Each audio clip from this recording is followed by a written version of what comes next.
predicting scores, but we hope that comes true. It doesn't always follow suit.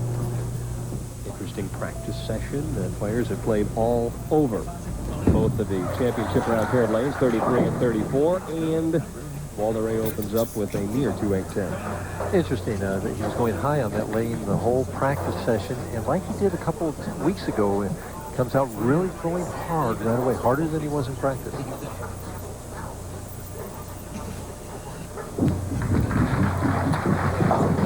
Amazing, he is so accurate that he takes a non-reactive polyester ball and goes straight at that 2.8, but you have to hit dead flush to make it. No trouble, dead eye. Bob Vespi from Coral Springs, Florida, averaged 240 throughout the week on this pair of lanes.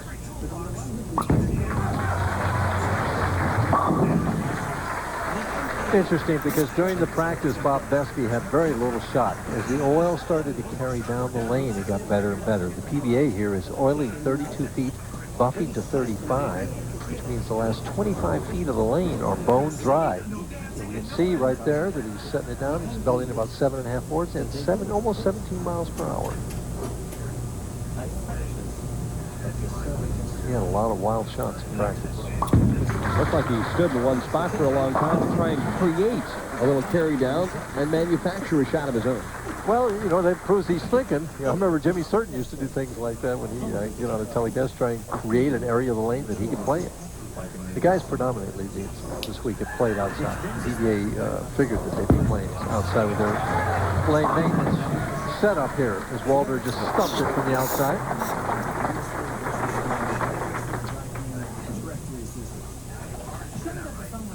Walter Ray, 5-step player. The head is very, very steady. Pushes it out right at this point. Head and shoulders go forward.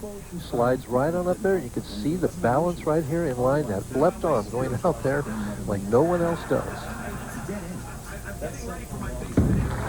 Walter Ray winning all 8 matches last night, coming from behind, and he ends up with a nice double. Did you notice how the nice balance that he had right there at the finish? You know, as he just went into the slide completely in balance and zipped right through that shot. That was a strike for the moment it left his hand.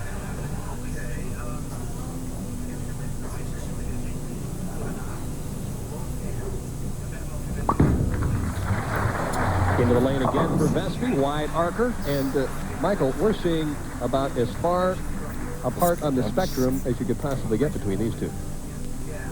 Vespi, a power player, covers a lot of boards on the lane with a real cupped wrist. Watch his wrist there. As he gets to the backswing, look at the elbow is bent right here. The wrist is cupped.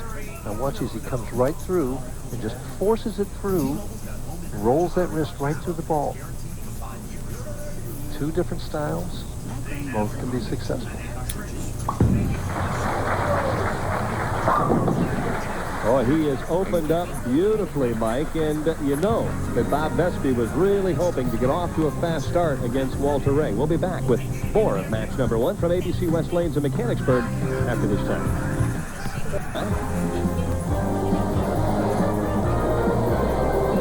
Geico. One 15-minute call could save you 15% or more on your car insurance. Call 1-800-841-3000. Take a look at the players and the positions they held round after round. Well, Vespi didn't get off to too good a start. Pete Weber and a number of different players in first place. Randy, the only time he was there, in that last game. How about Walter Ray? Walter Ray just inched along. Inch by inch. And when it counted, he was there. A lot of speed. Does he get the pin action? Yes, he does.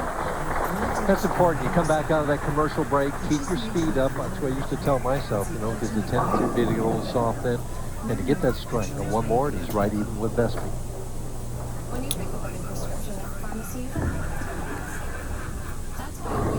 See the score. A lot of strikes already. Maybe Pete Weber was right, no? 7 out of 8. That's for hurry. Walter was given it the wind-up move, and now he's got himself a bit of a predicament. And again, that was like a forced shot there. I mean, he's throwing really hard on that lane, but that wasn't nearly as clean or as on balance as the shot that he threw in the third frame there. 2-7-8. The ball comes in light. You know, anything can happen when you hit it there. You got really a bad break by the 4-pin falling open. little different hand action, a little more hook, and the most accurate spare shooter on the tour takes care.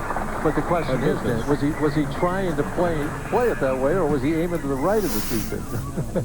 He'll never tell us. Now, at the 2-8, he threw the plastic ball. At this one, he throws his regular urethane ball, hits it on the left. I don't think he was aiming to hit it on the left myself.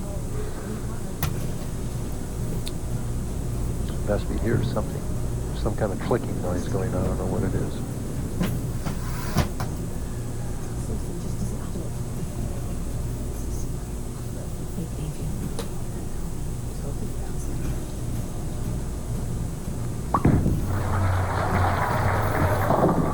Oh, what a nice break there. Got it into the oil a little bit early. And it held. It came up light in the pocket, you know, and struck there. Ball over about the 3rd out to maybe the 5th board on that lane. Now, he's been getting about the 12th board. And this one's closer to the 15th, I would think. Well, you look at the difference between these two. Vespi throwing at about 16-8. And Walter Ray's last shot on lane 33 was 19-2. Wow, 6 in a row. Looks like the 16-8's prevailing right now. And the animated one, Bob Vespi, starts to pump a little iron. Well, he will get animated when he starts swinging strikes. He's an emotional player.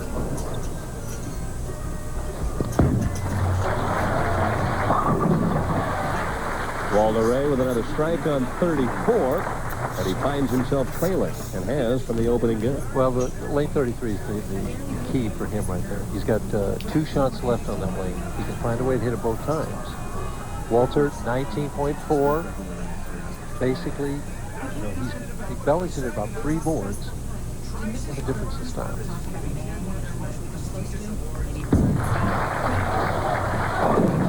The ball doesn't make it up again. You see him throw his hands up in the air, and he felt like he made the adjustment to a good shot. But he could tell at 30 feet that the ball wasn't going to make it back.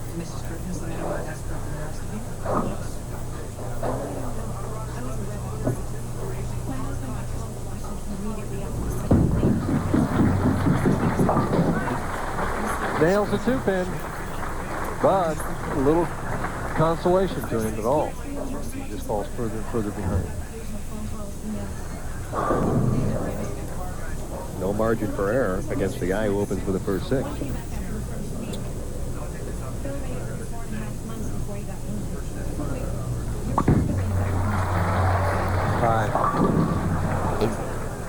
Just kind of a defensive shot there, not as nearly as aggressive as Vespi usually is. Switches balls to shoot the 3-pin. Let's go straighter at this. Every spare's an adventure with Bob. A little smile on his face there. Sweet.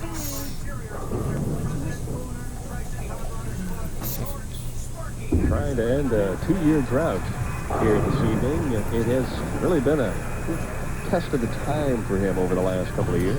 A lot of times it's something that a lot of bowlers go through out here. If they make it through it, they're better bowlers for it. Wild shot again, gets to Brooklyn. Stood straight up and grabbed himself a big-time break. We'll be back with the conclusion of game number 1 from the Greater Harrisburg Open right after these messages. Final preseason game for both teams, the Cowboys and the Saints, coming your way on ESPN 8 o'clock. An NFL special. Just no weaknesses on that team, none.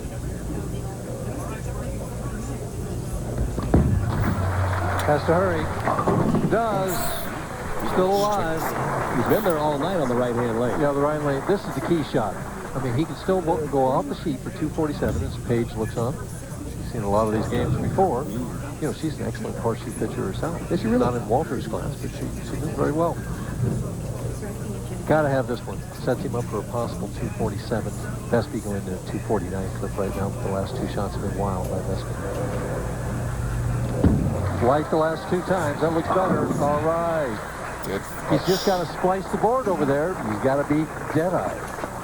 Terrific adjustment by Walter Ray, giving himself a chance.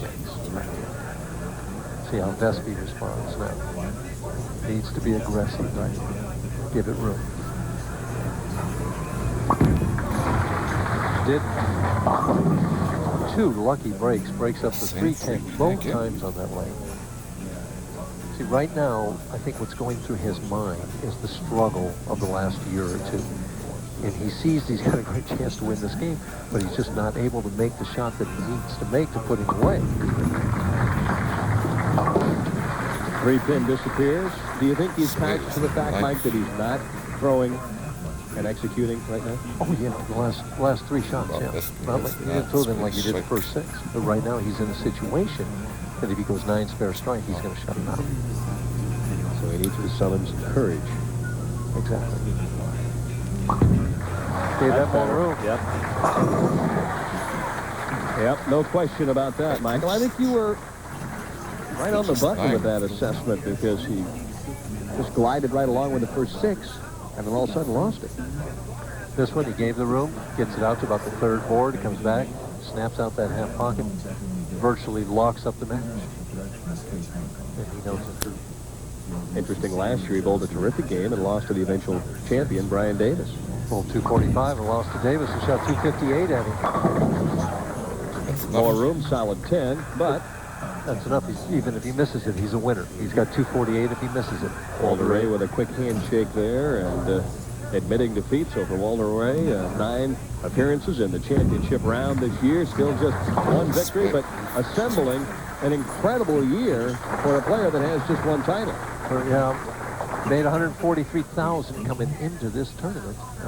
His only consolation here is he's not going to finish 2nd. Good point. Well, Walter had that lane, didn't he? Just never missed it. We'll have to ask him about that left-hand lane a little later on. Well, you know, you can finish this game out for 247, have 7 strikes on this right lane, and 9 strikes overall, and not win the match. In fact, Vespi only got 8 strikes. Walter could outstrike him and lose. Our top 5 averaged nearly 230 on this pair of lanes throughout the week. Of course, remember a year ago, Mike, 21 300 games in this tournament. This year, only 2. Chris Warren threw 1 of them. Yeah. And 299 in the championship match a year ago. Shot obviously toned down considerably, but look at the final 5. Cream comes to the top. Huh? Walter Ray with 1 more could shoot 247.